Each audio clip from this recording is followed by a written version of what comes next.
रुकिए, इस व्लॉग में बोरिंग बातें नहीं होंगी कि ये गाइस ये देखो ये हो गया, मैं आपको ये दिखाता हूँ, ये देखें। नहीं नहीं, ऐसा कुछ नहीं होगा। वेलकम टू द ईमान बूस्ट चैनल। आज हम आपको एक तस्वर वाली दुनिया में ले चलेंगे कि यहाँ पे आपको थोड़ा इमेजिन करना पड़ेगा और आपको सीखने के लिए बहुत कुछ मिलेगा।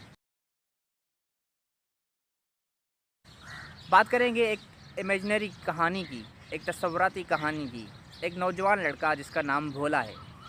भोला जब पहली मर्तबा कमाने जाता है तो उसकी वालदा उसे कहती है कि बेटा शाम को जो उजरत मिले तो उसे जेब में डाल के लाना ताकि वो गुम ना हो। भोला शाम को जब अपने काम से फारिग होता है तो उसे उजरत में मालिक जो है वो मक्खन की कुछ टिक्कियाँ देता है। भोले को अपनी माँ की बात याद आती है। कहता है कि मेरी माँ ने बोला था कि वो जो उजरत मिले उसे जेब में डालना है। वो मक्खन जेब में डाल के घर आ जाता है। घर का सफ़र काफ़ी लंबा होता है। घर पहुँचते पहुँचते वो मक्खन जो है पिघल जाता है तो उससे कुछ भी नहीं मिलता, उल्टा उसके कपड़े ख़राब हो जाते हैं। उसकी माँ उसे डांटती है कि तुमने ये क्या किया, मैंने तो पैसों का बोला था, तुम मक्खन जेब में डाल के लाए। अगले दिन जब भोला दोबारा काम पे जाता है तो उसकी माँ उसे कहती है कि अब अगर तुम्हें इस तरह मक्खन वाली चीज़ मिले तो उसे हाथ में ले आना, जेब में मत डालना।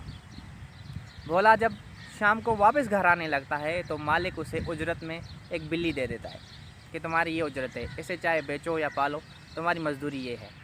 भोले को माँ की बात याद आती है कि उसे हाथ में लेके आना है, जेब में नहीं डालना। अब भोला जब बिल्ली को हाथ में पकड़ के ले आता है तो आते आते बिल्ली काफ़ी तंग होती है उसके हाथों में, तो उसे नाखूने मार कर ज़ख्मी कर देती है। खाली हाथ होता है। माँ उससे पूछती है कि क्या हुआ, तो वो सारी कहानी बताता है। अगले दिन माँ उसे कहती है कि बेटा अगर तुम्हें अब इस तरह की कोई चीज़ मिले तो उसे ज़ंजीर बांध के या रस्सी बांध के घसीट के घर ले आओ ताकि तुम ज़ख्मी ना हो सको। अगले बार जब भोले को उजरत का टाइम आता है तो मालिक उससे खुश होकर उसे बड़ा सा गोश्त का टुकड़ा दे देता है। तो भोले को फिर बात याद आती है कि मुझे अम्मी ने बोला था कि जो चीज़ मिले उसे रस्सी से या ज़ंजीर से बांध के घसीट के ले आओ।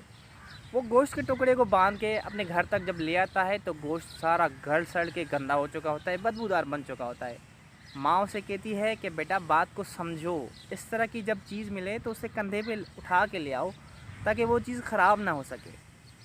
अगले दिन फिर जब दोबारा वो जाता है काम पे तो इस बार मालिक उससे खुश होता है कि तू बड़ा मेहनती है और बड़ा अच्छा लड़का है, तो ऐसा कर अभी अपना कोई मज़दूरी ढूंढ ले, मेरे काम जो ठेके वाला था वो तो ख़त्म हो चुका, मज़दूरी शजदूरी कर, ये लेक अपनी उजरत में एक गधा ले ले मेरे से। वो गधा जब उधर उजरत से ले लेता है, घर आने ही लगता है उसे याद आता है कि माँ ने बोला था उसे कंधे पे उठा के ले आना है। अब भोला तो भोला था, उसने क्या किया, गधे को अपने कंधे पे उठा लिया।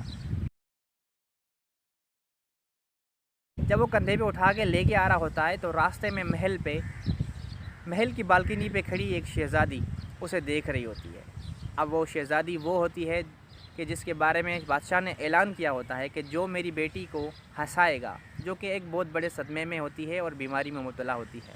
तो बादशाह ने कहा था कि जो मेरी बेटी को हंसाएगा मैं उसे इनाम के तौर पे अपनी बादशाहत से ख़जाना भी दूंगा और अपनी बेटी की शादी भी करा दूंगा। जब भोला ये गधा अपने कंधों पे उठा के लेके आ रहा होता है तो वो शहज़ादी बालकनी में खड़ी जब भोले को देखती है तो बहुत ज़ोर ज़ोर से हंस पड़ती है। उसकी हंसी सुनकर बादशाह आ जाता है और बादशाह खुश हो जाता है कि मेरी बेटी उस सदमे से, उस गम से, उस बीमारी से निकल आई जो कि लाइलाज बन चुका था। बादशाह ने अपने वादे के मुताबिक भोले की शादी अपनी बेटी से कराता है और उसे बहुत सारा सोना देता है। तो तो हम इससे ये सीखते हैं कि भोला भले ही बेअकल था लेकिन वो अपनी माँ की फरमाबरदारी कर रहा था, भले ही गलतियाँ कर रहा था लेकिन फरमाबरदारी कर रहा था और उसे अल्लाह तबारक व तआला ने एक बेहतरीन सलाह दिया। अगर आपको ये छोटा सा व्लॉग और ये छोटी सी कहानी पसंद आई हो तो चैनल को ज़रूर सब्सक्राइब करिएगा। Thank you so much.